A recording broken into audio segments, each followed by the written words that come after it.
Hello everyone, a very good evening to all of you. I am Ragini and welcome to my channel Law Pulse. So come on, let us start with our part 2 of the Criminal Procedure Code 1973, wherein I'll be dealing with sections 24 to 35. इसके पहले let us revise जो हमने पिछली presentation में पढ़ा, that is from section 1 to 23. Section 1 बात करता है short title, extent and commencement की. उसके बाद हमने सेक्शन 2 में वेरियस डेफिनेशंस पढ़ी, फिर सेक्शन 6 में हमने various classes of criminal codes पढ़ी, फिर हमने टेरिटोरियल डिवीजन पढ़ा, सेशन डिवीजन पढ़ा, मेट्रोपॉलिटन एरियाज पढ़े. उसके बाद हमने पढ़ा कि सेशन कोर्ट की स्टैब्लिशमेंट कैसे होती है, सेशन जजेस को कैसे अपॉइंट किया जाता है, असिस्टेंट सेशन जजेस की अपॉइंटमेंट कैसे होती है, उनकी सबऑर्डिनेशन क्या होती है, जुडिशियल मजिस्ट्रेट की कोर्ट्स डिस्ट्रिक्ट एरियाज में कौन स्टैब्लिश करता है, उनमें जजेस की अपॉइंटमेंट कैसे होती है, और हाई कोर्ट की पावर है कि वो जुडिशियल मजिस्ट्रेट फर्स्ट क्लास की जो पावर्स हैं उनको कॉन्फर कर सकता है सिविल जज के ऊपर. उसके बाद हमने पढ़ा कि मेट्रोपॉलिटन एरियाज में मेट्रोपॉलिटन मजिस्ट्रेट की कोर्ट स्टैब्लिश होंगी, ना कि जुडिशियल मजिस्ट्रेट की कोर्ट स्टैब्लिश होंगी.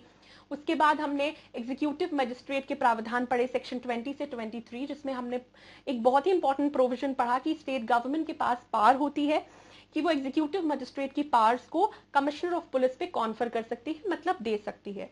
अब हम इस प्रेजेंटेशन में बात करेंगे सेक्शन 24 से 35 में.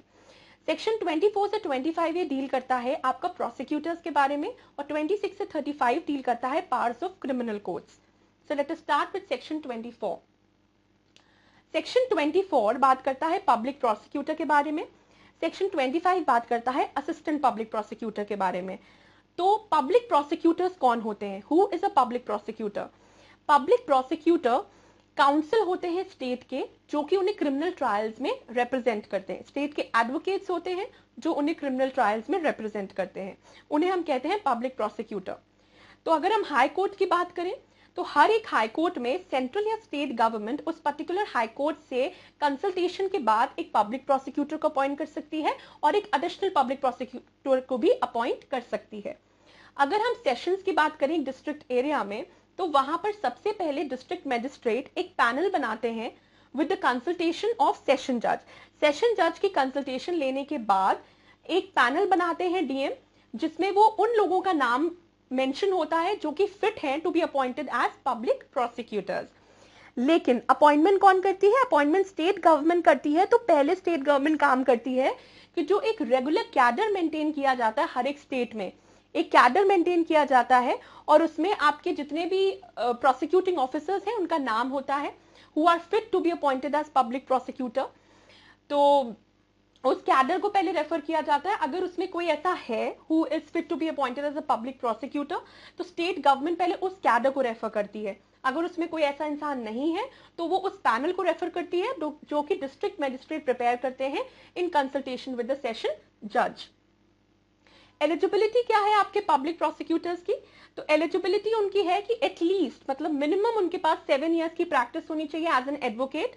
और अगर कोई स्पेशल पब्लिक प्रोसिक्यूटर अपॉइंट किया जा रहा है, मतलब कोई स्पेशल केस में अगर पब्लिक प्रोसिक्यूटर को अपॉइंट किया जा रहा है, तो उनके पास मिनिमम 10 इयर्स का एक्सपीरियंस होना चाहिए as an advocate. So this is how public prosecutor is appointed in case of high court and session court.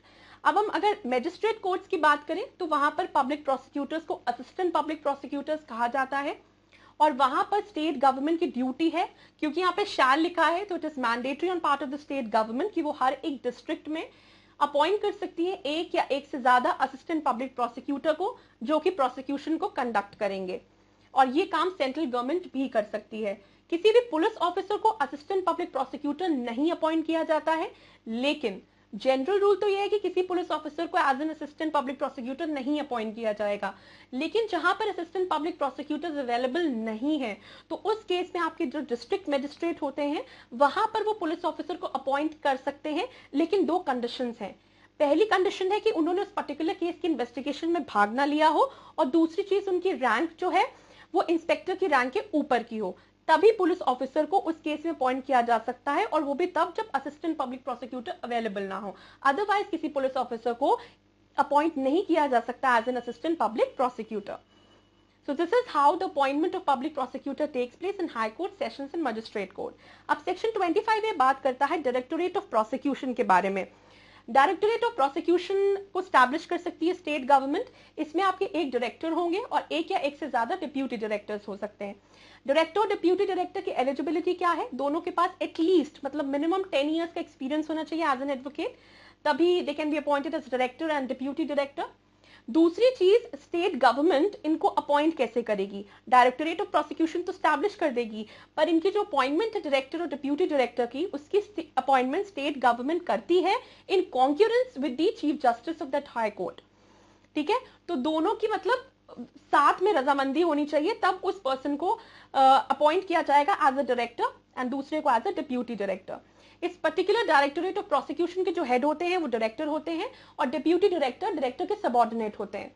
उस दूसरी चीज, डायरेक्टर के नीचे आते हैं आपके हाई कोर्ट के लिए जो भी अपॉइंट किए जाते हैं पब्लिक प्रोसिक्यूटर्स, वो सबऑर्डिनेट होते हैं आपके डायरेक्टर्स के। और जो सेशन कोर्ट के लिए पब्लिक प्रोसिक्यूटर अपॉइंट किए जाते हैं और मैजिस्ट्रेट कोर्ट के लिए जो असिस्टेंट पब्लिक प्रोसिक्यूटर्स अपॉइंट किए जाते हैं वो सबऑर्डिनेट होते हैं आपके डिप्यूटी डायरेक्टर्स के। ये सारे प्रावधान एडवोकेट जनरल्स पे लागू नहीं होते हैं। Now let us come to the next section, that is your section 26 to 35। तो सबसे पहले हम सेक्शन 26 से डील करेंगे। सेक्शन 26 का जो सबसेक्शन ए है वो कहता है कि जितने भी ऑफेंसेस इंडियन पीनल कोड के अंदर दे रखे हैं, आईपीसी के अंदर जितने भी ऑफेंसेस दे रखे हैं, शैल है तो मैंडेटरी है कि उसे या तो हाई कोर्ट ट्राई करेगा या तो सेशन कोर्ट ट्राई करेगी या तो वो कोर्ट्स ट्राई करेंगे जो कि फर्स्ट शेड्यूल में मेंशन्ड है सीआरपीसी के। ओके, तो ये बहुत बार पूछा जाता है एमसीक्यूज में कि offences under IPC shall be tried by high court, session court और any other court shown under which schedule of the court. तो आपको पता होना चाहिए ये फर्स्ट शेड्यूल में लिस्टेड है। ओके, दूसरा जो सबसेक्शन 5 है वो बात करता है कि जो भी ऑफेंसेस बाकी लॉज में दे रखे हैं, तो अगर उन लॉ में दे रखा है कि ये ऑफेंस इस पर्टिकुलर कोर्ट द्वारा ट्राई किया जाएगा तो वही कोर्ट उसे ट्राई करेगी, लेकिन अगर कोई कोर्ट मेंशन नहीं है तो उस पर्टिकुलर केस में वो ऑफेंस या तो हाई कोर्ट द्वारा ट्राई किया जाएगा या उस कोर्ट द्वारा ट्राई किया जाएगा जो कि फर्स्ट शेड्यूल ऑफ सीआरपीसी में दी गई है। So this is section 26।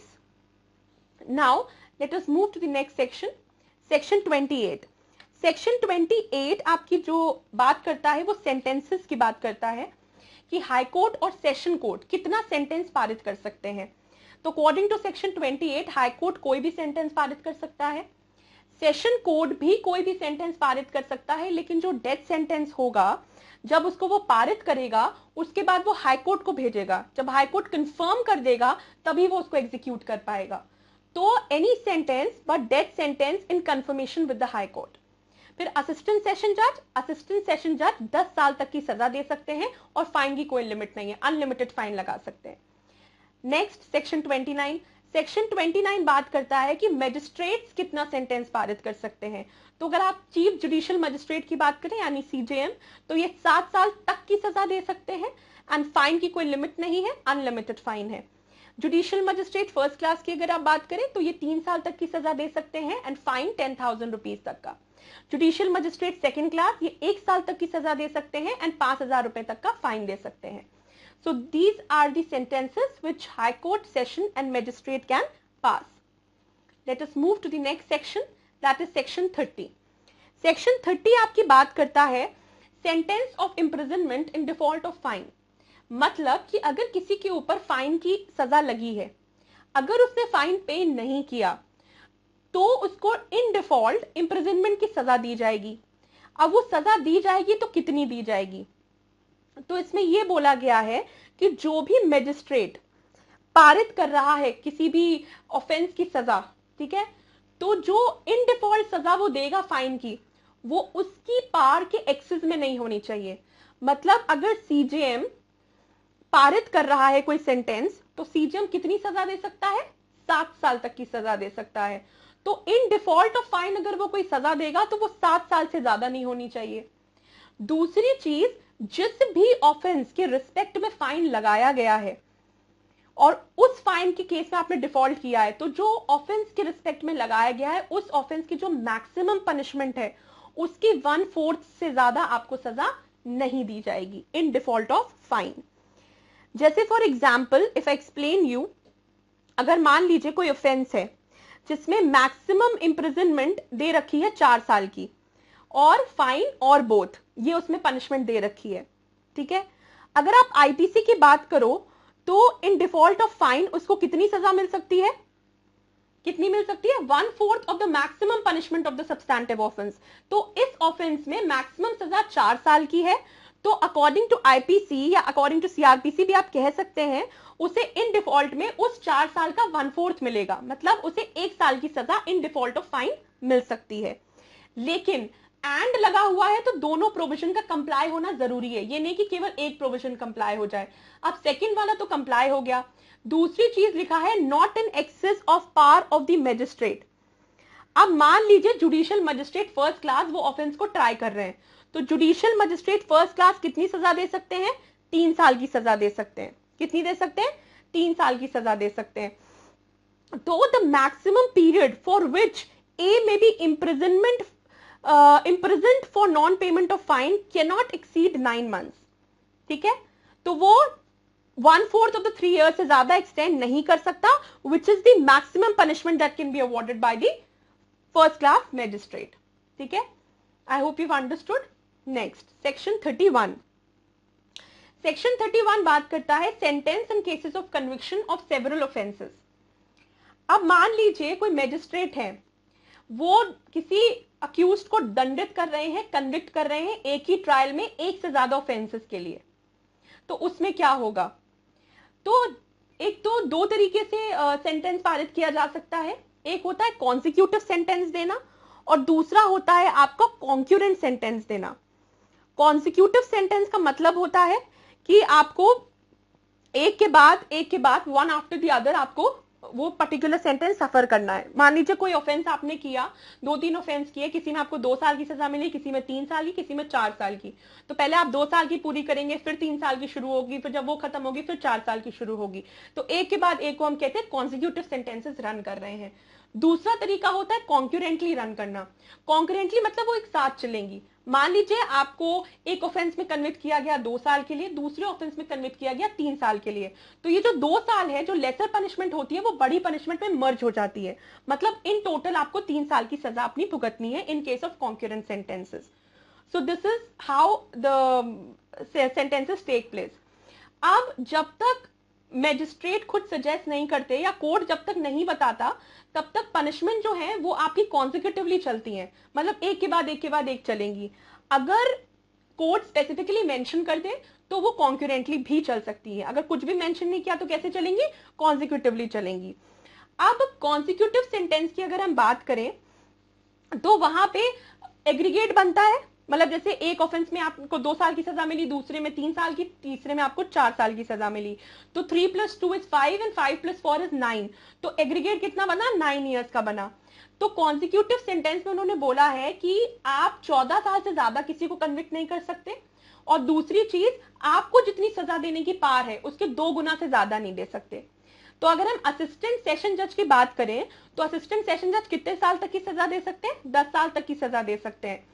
तो इसका कहने का मतलब है कि आप, क्योंकि एंड लगा हुआ है तो दोनों प्रोविजंस को हमें कंप्लाई करना है। दूसरा प्रोविजन कहता है you can not exceed twice the amount of punishment which the court is competent to inflict. Means assistant session जज can give punishment up to 10 years. तो 10 ईयर्स का 2 गुना हुआ 20 ईयर्स, मतलब वो 20 ईयर्स से ज्यादा नहीं दे सकते। लेकिन यहाँ पे लिखा है not sentenced more than 14 years, मतलब वो केवल 14 ईयर्स तक की सजा दे सकते हैं। दोनों प्रोविजंस को कंप्लाई होना जरूरी है। So this is section 31। Now next section which is important is section 34, last part of this particular group of sections जो कि इंपॉर्टेंट है। सेक्शन 34 बात करता है विड्रॉल ऑफ पावर्स की। विड्रॉल ऑफ पावर किसके पास है, कौन कौन अपनी पावर्स को विड्रॉ कर सकते हैं, हाई कोर्ट कर सकते हैं, स्टेट गवर्नमेंट कर सकती है, इनफैक्ट आपके चीफ जुडिशियल मजिस्ट्रेट और डिस्ट्रिक्ट मजिस्ट्रेट भी कर सकते हैं। In papers it is asked several times कि सेक्शन 34 में विड्रॉल की पावर किसके पास है, तो हाई कोर्ट के पास है, स्टेट गवर्नमेंट के पास है, सीजीएम और डीएम के पास है। रिमेंबर आपके सेशंस के पास यहाँ कोई विड्रॉल की पावर नहीं है, तो वैसे आपको कंफ्यूज कर सकते हैं। सो this is section 34। So this was my complete presentation for this part. I hope you liked it. Thank you so much for watching my video. अगर आपको कोई भी query हो तो आप नीचे comment कर सकते हैं. I'll surely reply to your comments. And please wait for my next video. And yes, the most important part of this video, don't forget to like, subscribe my channel and do press the bell icon so that you also get updated and I also get motivated. Thank you so much.